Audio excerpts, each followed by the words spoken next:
Marks the 58th anniversary of the Sharpeville Massacre, in which 69 men and women were mowed down by apartheid guns, many of them shot in the back as they fled from the brutal regime. They, of course, had responded to a call by PAC leader Robert Sobukwe, who had called on black people to protest against the pass laws that determined their movements and where they could live and work. Nyakane Tsolo was the leader of the march in Sharpeville that day. Joining us now in the studio is his daughter, Julia. Julia, good evening to you and thank you for joining us. As I said there, your father was the leader in Sharpeville that day. Robert Sobukwe remained in Orlando, but it was your father who was the leader on the ground. I mean, all these years later, how did he reflect on that day, especially when you were growing up? I think for him it was, of course, a very painful day. The march was turned into a massacre. The whole idea was that people didn't march to the police station without their dompas. As a leader, he would then enter into the police station and hand himself over and then wait for the instructions of Robert Sobukwe what would happen further. But it was really a clear defiance to say, here we are, arrest us, we are not carrying our dompas today. And yeah, then the unfortunate thing happened, of course, that it turned into the massacre as we know it to be today. When he told you the story, because of course you weren't born quite yet at the time, yeah, no. And we'll come to that in a moment, but when he would tell you the story, was there any anticipation that things could have gone as badly as they did in 1960? No, not then at all. It was a peaceful march, and that was the whole idea.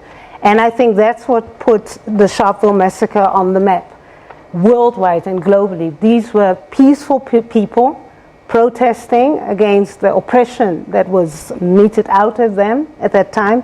And of course, everybody knows the visuals that people were shot in the back with dum-dum bullets, women, children. The majority of people also at that day in the police station were women. And I think that was the most shocking thing. They didn't expect it to happen in that way as it did. And of course we've just watched some live visuals, and that in fact was him there speaking to the crowd in Sharpeville that day. That is your father.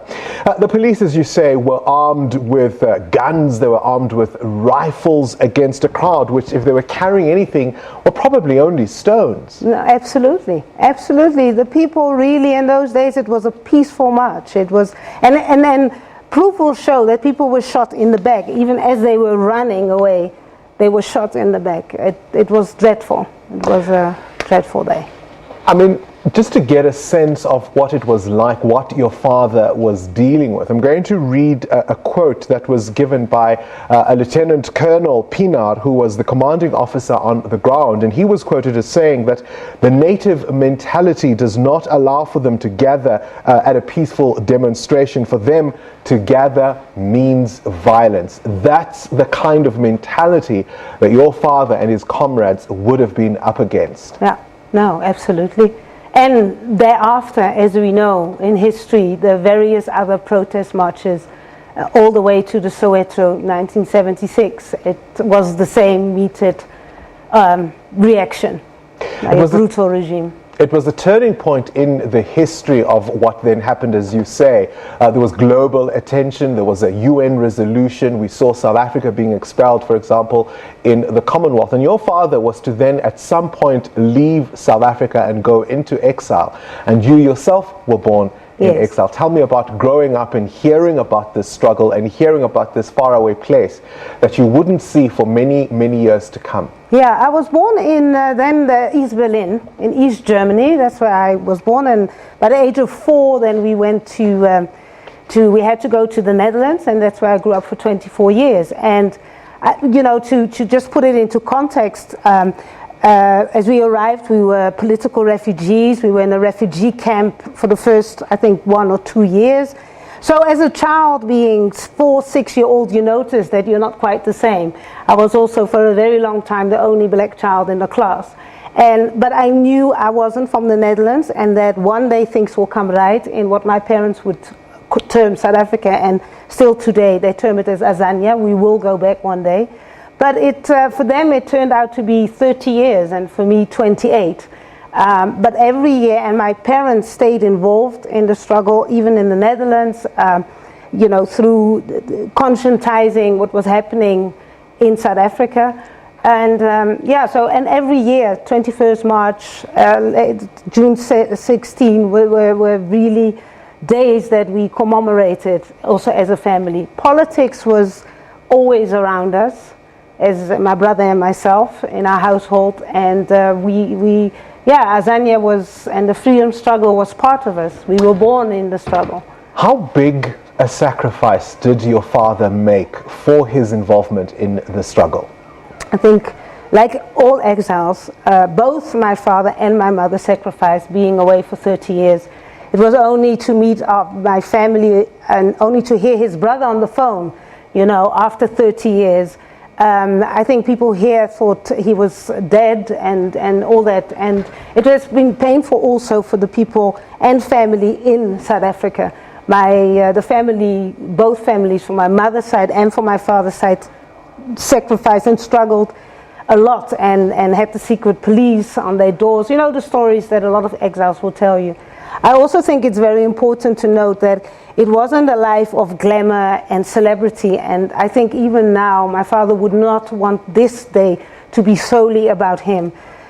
He would be enormously grateful, of course, that he's mentioned, and as a family we thank you for that, for having us on that show and for putting him and his legacy across. But for him, more importantly, it's about to show that it's people's power.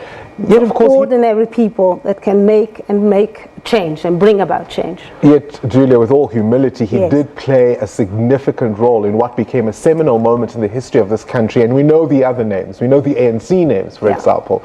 We can roll off the Sisulus, the Tambos, the Mbekis.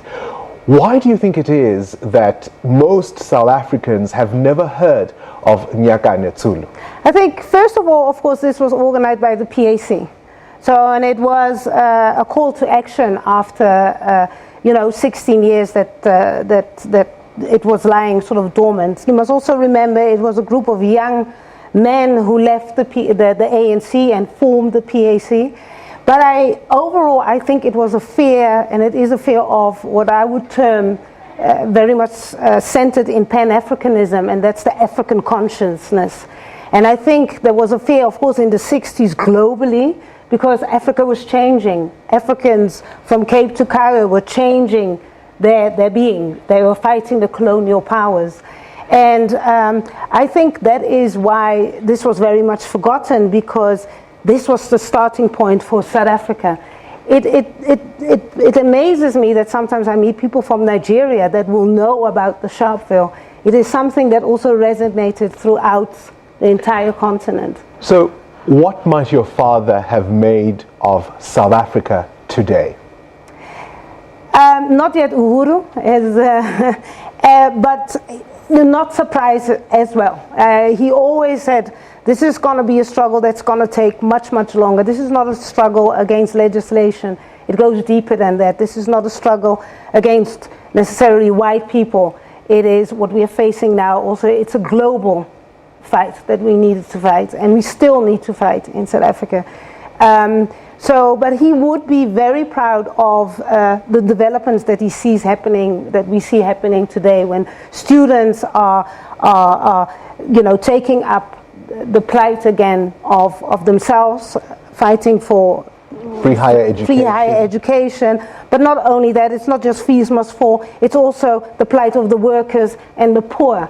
And he would have been very proud of that. I asked the current leader of the PAC about the land question and how that seems to have been overtaken by other parties. How much your father have reflected on that? You see, I think for him, and he can't speak, I'm just saying, for him, it wasn't about parties per se at a certain stage. For him, it was about the ideology. And the land doesn't belong to a party, the land belongs to the people.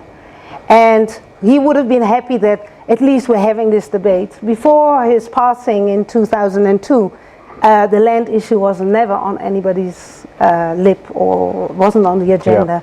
So at least we're having the debate, and that's a good thing. As you say, he lived until 2002, so obviously he would have seen the transition to democracy. He would have seen how South Africa began to take shape post-1994. Was he proud? Did he say to you, my child, the sacrifice was worth it? Yes, but we weren't there yet. He knew it would have to pass on to the next generation. He used to say, and he used to quote Robert Sobukwe, that he's also just a tool of history. And so therefore we all hope that as we go along, the next generation will take the plight further until we get and reach the promised land.